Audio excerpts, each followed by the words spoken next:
Hello friends, मैं शशि एक बार फिर से आप सभी का स्वागत करती हूँ आपके अपने चैनल शशि पीजी की क्लासेस में।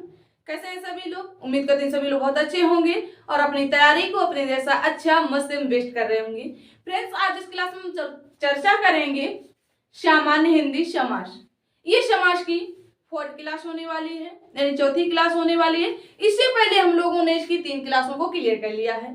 पिछली क्लासों में हम लोगों ने जाना था समास क्या है, समास का शाब्दिक अर्थ क्या होता है, समास को प्रधानता के आधार पर कितने भागों में बांटा गया है तथा समास के कितने प्रकार होते हैं, इसमें विग्रह किस प्रकार किया जाता है, ये पद क्या है, पूर्व पद क्या है, उत्तर पद क्या है, तथा इसमें कारक चिन्हों का प्रयोग क्यों किया जाता है और कब होता है, किस समास में होता है, ये सभी पॉइंट हम लोगों ने पिछली क्लास में क्लियर कर लिए थे।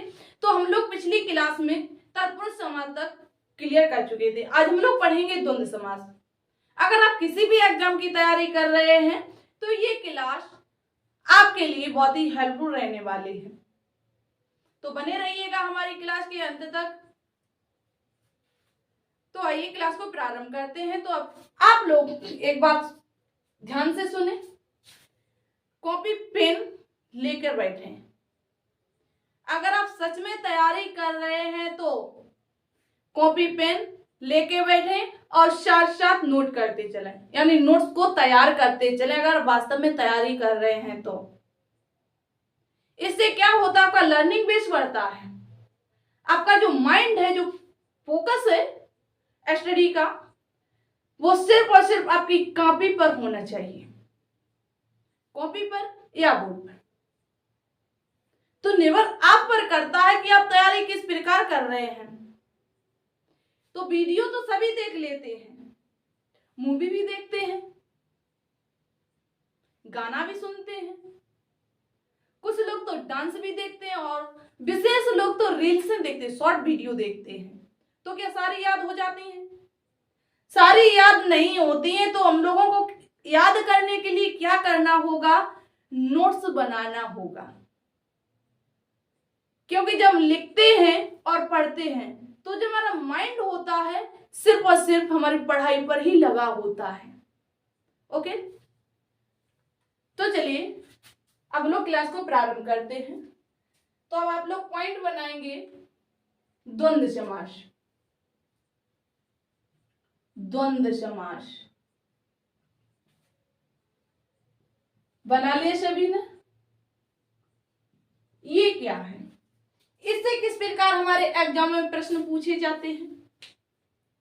तो देखिए, जो द्वंद्व समास है, हमने आपको बताया था जो सामासिक पद होते हैं, प्रत्येक सामासिक पद में 2 पद होते हैं, पूर्व पद और उत्तर पद। कितने पद होते हैं? 2 पद होते हैं, पूर्व पद, उत्तर पद। ठीक है, तो द्वंद्व समास है। अगर आपसे पूछा जाए कि इसका कौन सा पद प्रधान होता है, कौन सा पद गौण होता है, यानी अप्रधान होता है, जिसको प्रधानता नहीं दी जाती या जिस पद को महत्व नहीं दिया जाता है, गौण कहलाता है। ठीक है, क्लियर हुआ इतना? चलिए, तो इसमें हमने आपसे पूछा है कि जो द्वंद्व समास है इसके कौन सा पद प्रधान होता है, कौन सा पद अप्रधान होता है। तो ध्यान देना आप लोगों को, जो द्वंद्व समास है इसके दोनों पद प्रधान होते हैं। कैसे होते हैं दोनों पद? द्वंद्व समास के दोनों पद प्रधान होते हैं। नोट करेंगे सभी लोग, इस समास के दोनों पद, इस समास के दोनों पद प्रधान होते हैं। कैसे होते हैं? दोनों पदों को महत्व दिया जाता है किस समास में? द्वंद्व समास में। तो इस समास के दोनों पद प्रधान होते हैं। पद कौन कौन से हैं? पूर्व पद तथा उत्तर पद, इसमें दोनों प्रधान होते हैं।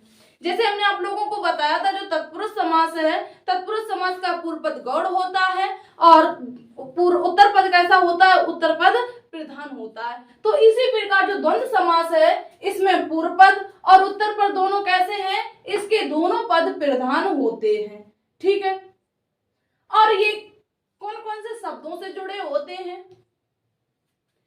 तथा किससे जुड़ा होता है? तथा, अथवा, या और।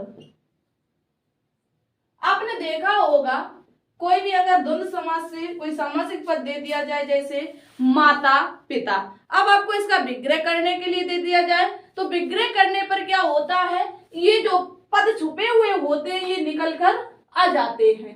ठीक है, कौन कौन से? तथा, अथवा, या और आदि, यानी और।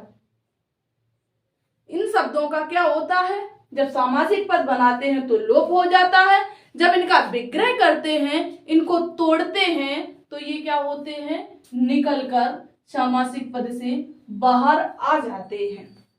ठीक है, किस प्रकार? तो पहले ये पॉइंट नोट करो, तथा, अथवा, या और इत्यादि शब्दों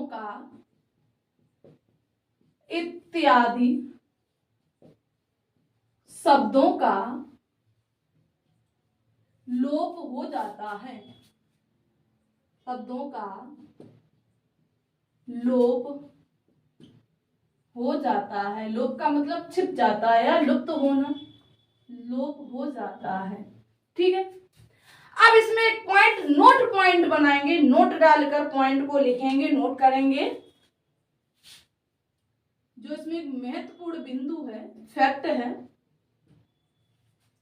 लिखिए, इस समास में विलोमता पाई जाती है। क्या पाई जाती है? विलोमता पाई जाती है। किस समास में? द्वंद्व समास में। द्वंद्व समास में क्या पाई जाती है? विलोमता पाई जाती है। तो नोट कीजिए, इस समास में विलोमता पाई जाती है। विलोमता पाई जाती है। क्या पाई जाती है? विलोमता पाई जाती है। ठीक है, और इसमें योजक चिन्ह का भी प्रयोग किया जाता है। नोट करो, और इसमें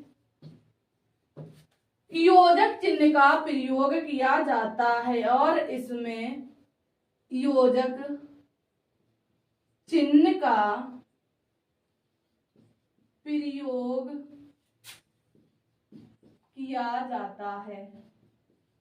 इसका प्रयोग किया जाता है, योजक चिन्ह का प्रयोग किया जाता है।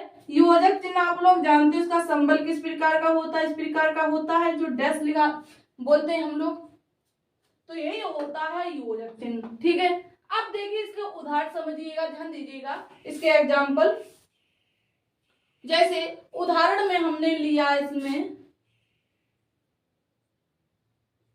उदाहरण आय व्यय, उदाहरण क्या लिया हमने इसमें एग्जाम्पल लिया आय व्यय। आय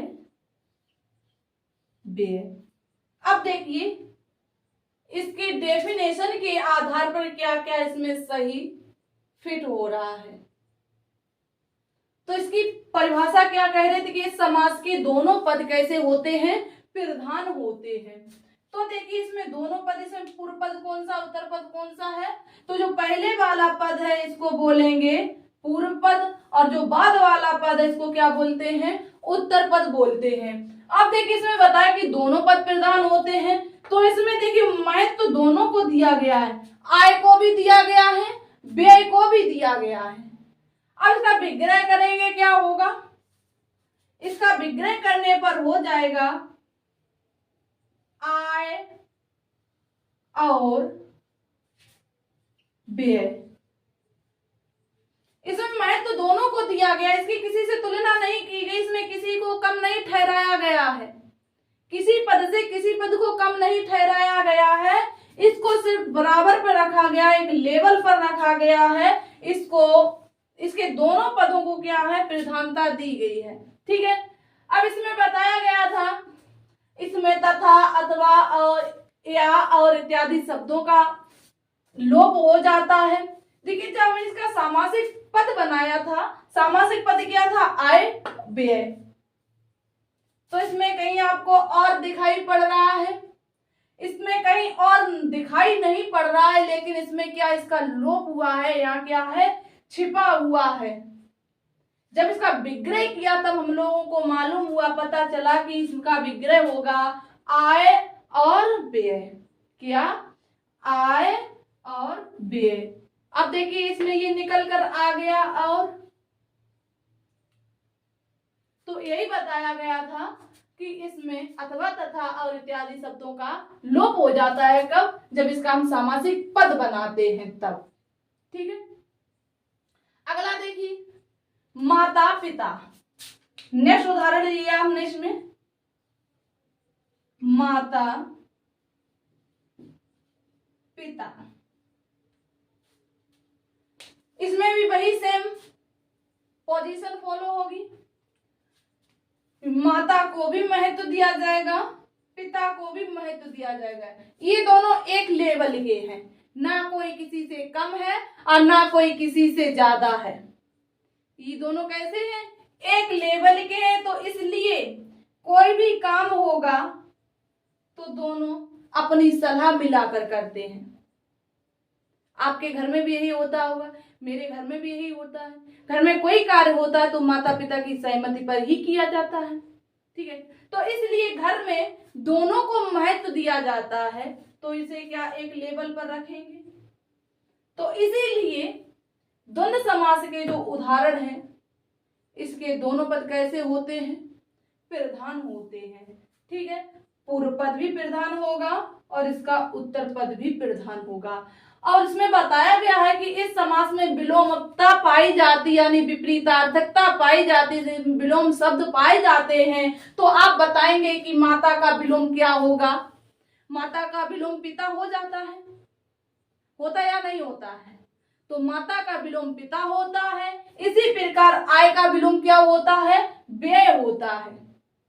इसमें एक पॉइंट और बचा है कि इसमें योजक चिन्ह का प्रयोग किया जाता है, योजक चिन्ह का प्रयोग किया जाता है। तो देखिए इसमें किया गया है या नहीं, इसमें भी किया गया है।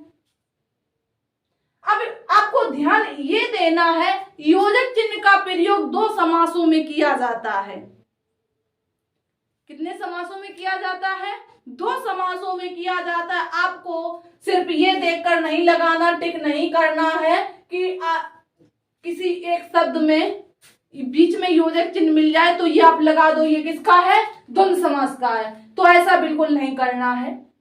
तो देखिए हमने आपको बताया कि जो योजक चिन्ह ये दो समासों में आता है। एक आता है अव्ययीभाव समास में।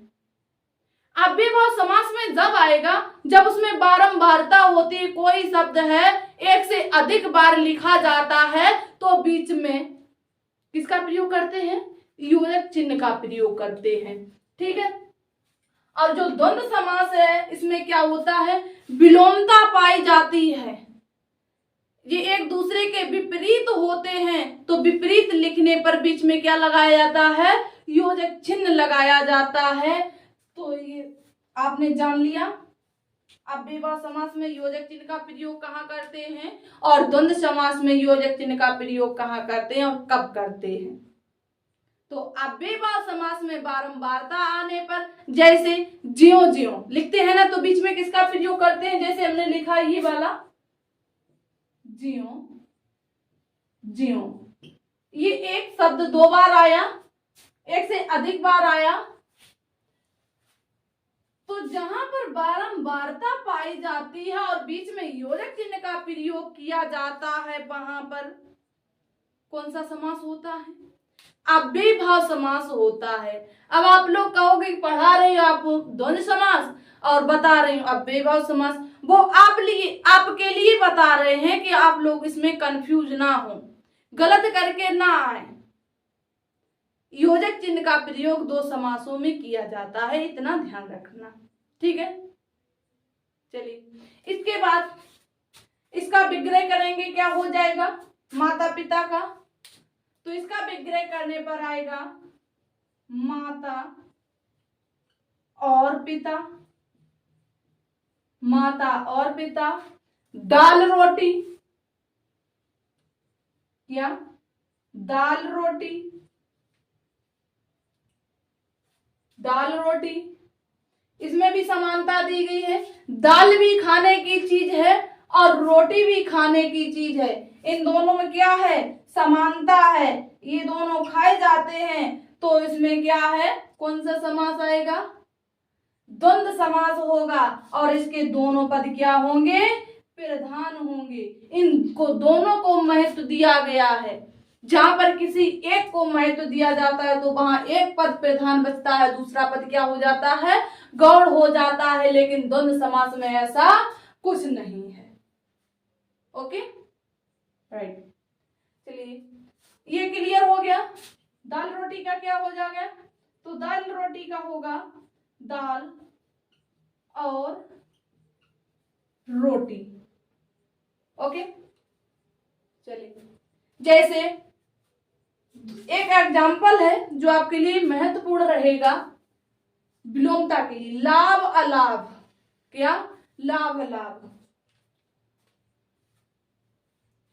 इधर देखिए हमने लिखा क्या, लाभ अलाभ। अब इसका विग्रह बताओ क्या होगा, लाभ अलाभ।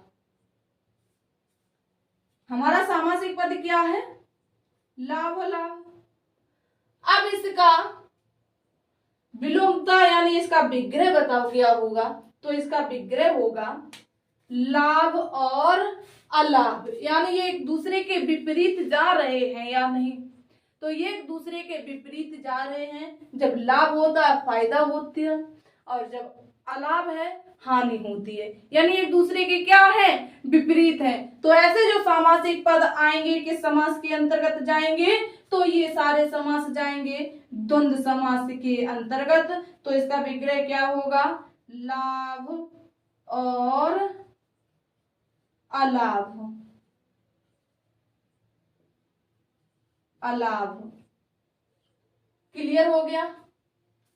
धर्माधर्म, जैसे एक और हमने एग्जाम्पल लिया धर्माधर्म, इसका विग्रह क्या हो जाएगा, तो धर्माधर्म का होगा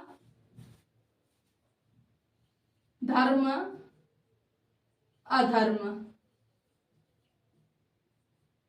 धर्माधर्म। तो इसका विग्रह क्या होगा, तो इसका विग्रह होगा धर्म और अधर्म। क्या होगा, धर्म और अधर्म। इसमें भी विलोमता पाएगी या नहीं पाएगी, धर्म और अधर्म।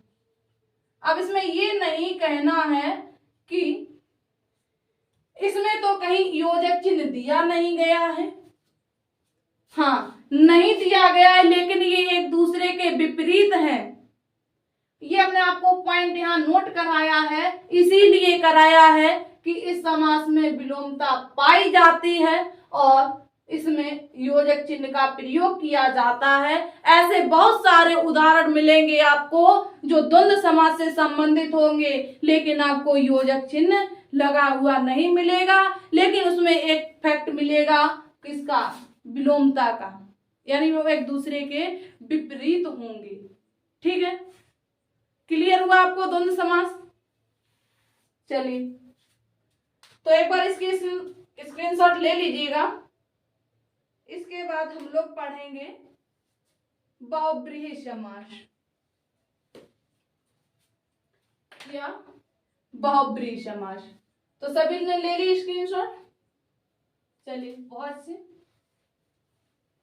लगे रहिएगा, लगातार मेहनत करते रहिएगा।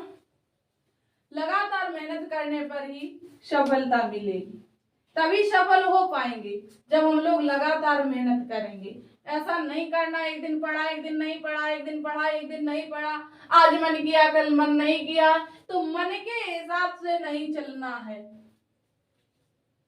ये पॉइंट आपके मन में बिल्कुल नहीं आना चाहिए कि आज हमारा मन नहीं है तो हम पढ़ेंगे नहीं। मन कभी पढ़ाई के लिए हुआ है किसी का, मन बनाया जाता है। जब प्रयास करते हैं तो मन भी होता है।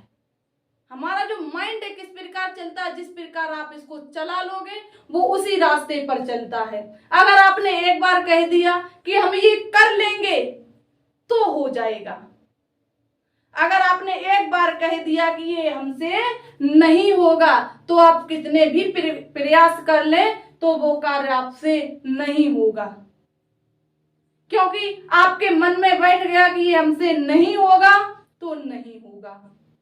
अगर आपने एक बार कह दिया कि नहीं हम इसको कर सकते हैं, हम इसको याद कर सकते हैं, तो वो आपको याद हो जाएगा। तो हमारा माइंड इस आधार पर ही चलता है।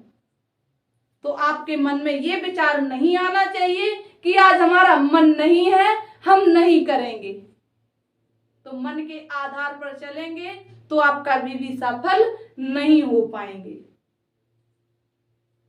ठीक है, मन को सदैव सकारात्मकता की ओर लाइए, नकारात्मकता की ओर नहीं। ओके, चलिए अब पॉइंट बनाइएगा बहुब्रीहि समास। अब हम लोग पढ़ेंगे बहुब्रीहि समास। बहुब्रीहि समास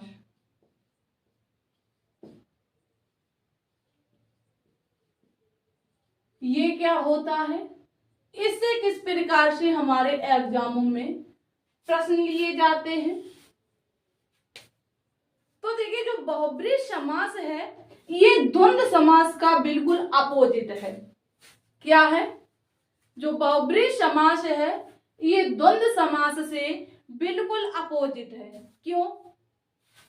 द्वंद्व समास में क्या था कि द्वंद्व समास में दोनों पदों को प्रधानता दी जा रही थी, यानी द्वंद्व समास का पूर्व पद भी प्रधान था और उत्तर पद भी प्रधान था। लेकिन बहुब्रीहि समास के दोनों पद अप्रधान होते हैं। कैसे होते हैं? अप्रधान होते हैं, यानी गौड़ होते हैं। इसमें किसी भी पद को प्रधानता नहीं दी जाती है, ना उत्तर पद को ना पूर्व पद को। ना पूर्व पद को प्रधानता दी जाती है और ना ही उत्तर पद को प्रधानता दी जाती है। इसमें किसी अन्य तीसरे पद को प्रधानता दी जाती है। वो किस प्रकार? पहले इसको नोट कीजिएगा। इस समास के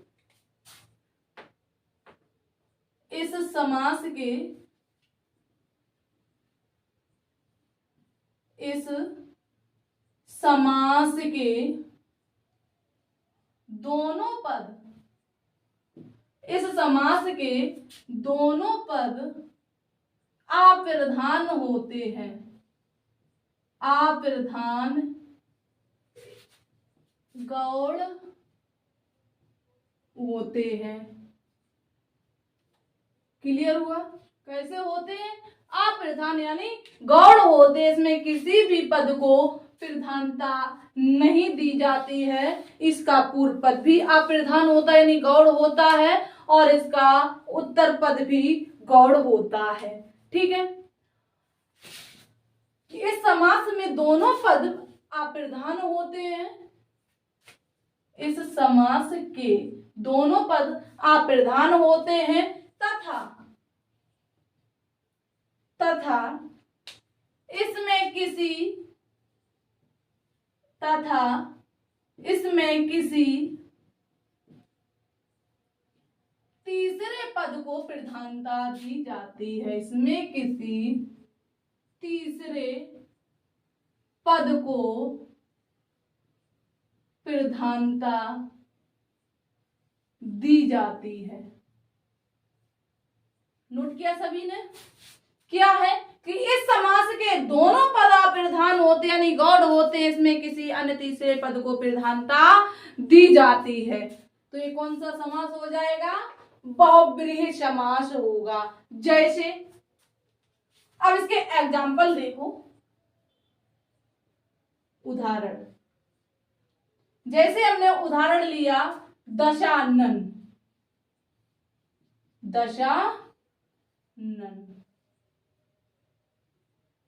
अब इसका विग्रह कीजिए, क्या होगा? तो इसके विग्रह करने पर निकल कर आएगा 10 आनन जिसके, अर्थात रावण। 10 है आनन यानी 10 है सिर जिसके, क्या होगा? रावण। 10 है आनन जिसके, आनन जिसके। अब देखिए जब हमने इसका विग्रह किया दशानन का, 10 है आनन जिसके। अब देखिए इसमें किसी पद को प्रधानता दी गई, आपको लग रहा है इसमें किसी को महत्व दिया गया हो। 10 है आनन जिसके, किसके हो सकते हैं? अभी हमको कुछ पता नहीं है। अगर हमको इसको पहले से पता ना होता कि दशानन रावण होता है, तो अगर पता ना होता तो हम ये नहीं बता पाते। इसका जब तीसरा पद ना पता होता तो क्या हम बता पाते कि ये किसका, किस लिए दिया गया है, किसके हो सकते हैं 10 से, तो ये अनुमान ना लगा पाते। ठीक है, तो इसमें किसी को महत्व नहीं दे सकते हैं, ना इसमें 10 को दे सकते हैं और ना ही सिर को दे सकते हैं, ना ही आनन को दे सकते हैं। 10 है आनन जिसके, अर्थात 10 है आनन जिसके, अर्थात कौन होगा? रावण। रावण। अब इसमें देखिए तीसरा पद जब निकल कर आया रावण, तो इसको महत्व दिया गया। प्रधानता किसको दी गई? किसी तीसरे पद को दी गई। तो इसमें तीसरा पद क्या निकल के आया? तो इसमें तीसरा पद निकल कर आया रावण। ठीक है, इसी प्रकार हमने लिया जैसे लंबोदर। क्या है? हमने उदाहरण लिया लंबोदर। सभी लोग जानते होंगे किसको कहा जाता है लंबोदर गजानन।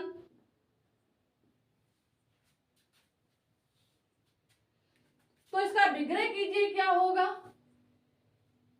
तो इसका विग्रह करने पर निकल कर आएगा लंबा है उदर जिसका। विग्रह करने पर क्या निकल कर आएगा?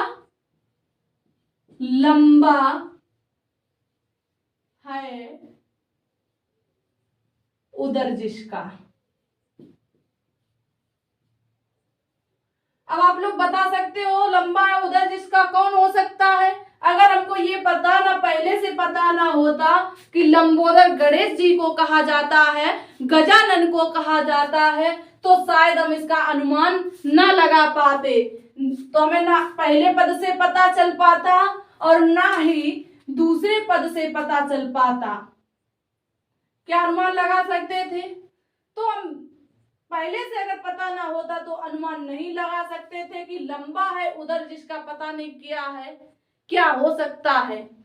तो हम लोगों को जब पता है कि लंबोदर है उधर जिसका, अर्थात कौन हो सकते हैं? गणेश जी। तो इसमें तीसरा पद क्या निकल कर आया? अर्थात गणेश जी। अर्थात गणेश जी। ये क्या है? ये बहुब्रीहि समास का तीसरा पद है और इसी तीसरे पद को प्रधानता दी जाती है। अब हमको पता हो गया कि किसका उदर लंबा है। तो इसमें उदर किसका लंबा बताया गया? गणेश जी का उदर लंबा बताया गया। और इसी प्रकार इसमें किसके 10 सिर बताए गए थे? तो रावण के 10 सिर बताए गए थे। यानी प्रधानता किसको दी जाती है इस समास में? तो इस समास में प्रधानता दी जाती है यानी तीसरे पद को। बहुब्रीहि समास में किसको प्रधानता दी जाती है? तीसरे पद को प्रधानता दी जाती है। ठीक है, जिस प्रकार और समझिएगा, हमने लिया उदाहरण में नीलकंठ। क्या? नीलकंठ। नीलकंठ का विग्रह करने पर क्या निकल कर आएगा? तो इसका निकल कर आएगा नीला है कंठ जिसका, नीला है कंठ जिसका, अर्थात कौन हो सकते हैं? तीसरा पद इसमें कौन सा आएगा? किसका नीला कंठ है? नीलकंठ किसको कहा जाता है? तो नीलकंठ कहा जाता है भगवान शिव जी को। नीला है कंठ जिसका, अर्थात शिव जी। तो इसमें तीसरा पद कौन निकल कर आया, तो तीसरे पद के रूप में शिव जी निकल के आए। अब हमें पता हो गया कि नीला कंठ किसका था, शिव जी का था। क्लियर हुआ? चलिए बहुत अच्छे। अब देखिए जो बहुब्रीहि समास है इसमें कौन से अव्यय जुड़े होते हैं, जैसे बाला, बाली, जिसका, जिसकी, जिसके आदि शब्द अव्यय के रूप में जुड़े होते हैं। कौन कौन से, बाला, बाली, जिसका, जिसकी, जिसके आदि शब्द किसके रूप में जुड़े होते हैं, विशेषण के रूप में जुड़े होते हैं। जैसे इसमें ये लिखा जिसका, इसमें जिसका, इसमें जिसके, ये सब क्या है, अव्यय हैं। ठीक है, तो ये था बहुब्रीहि समास। उम्मीद करती हूं ये भी आपको अच्छे से क्लियर हो गया होगा। अगर आपको अच्छे से क्लियर हुआ है तो एक प्यारा सा कमेंट करेंगे, यस या नो। अगर नहीं हुआ है तो नो कीजिएगा। अगर आपको फिर भी कोई डाउट रहता है तो कमेंट बॉक्स में जरूर कमेंट कीजिएगा, आपको इसका सॉल्यूशन अवश्य दिया जाएगा। ठीक है, कोई भी डाउट रहता है इससे संबंधित, इस चैप्टर से संबंधित, क्योंकि जो हमारा समास का चैप्टर है ये लगभग में क्लियर हो चुका है, यानी पूरा ही हो चुका है। अंतिम समास रहता है हमारा बहुब्रीहि समास। हम लोगों ने आज इसको भी क्लियर कर लिया है। ठीक है, तो अगर आपने पिछली क्लासों को नहीं पढ़ा है एक बार उनको पढ़ लीजिएगा, फिर इसको पढ़िएगा। हम आपको हर क्लास में बताते हैं, हमारी जितनी भी क्लासें होती हैं जिस सब्जेक्ट से संबंधित होती हैं वह सभी एक दूसरे से जुड़ी हुई होती हैं। ठीक है, तो आपको सभी क्लासों को क्रम बाई क्रम पढ़ना है। ठीक है, फिर आपको कोई डाउट रहता है तो आप डाउट को बिल्कुल शेयर कीजिएगा हमारे पास, तो आपका उसका सलूशन जरूर दिया जाएगा। ओके, चलिए जिन साथी ने अभी तक हमारी क्लास को शेयर नहीं किया है तो एक बार सभी लोग क्लास को शेयर करेंगे, लाइक करेंगे। जो साथी, जो फ्रेंड्स इस क्लास में पहली बार आए हैं, हमारे चैनल पर पहली बार जुड़े हैं, तो एक बार सभी लोग हमारे चैनल को सब्सक्राइब करेंगे ऐसी बेस्ट वीडियो पाने के लिए। फिर मिलेंगे हम लोग नेक्स्ट क्लास में नए टॉपिक के साथ। धन्यवाद।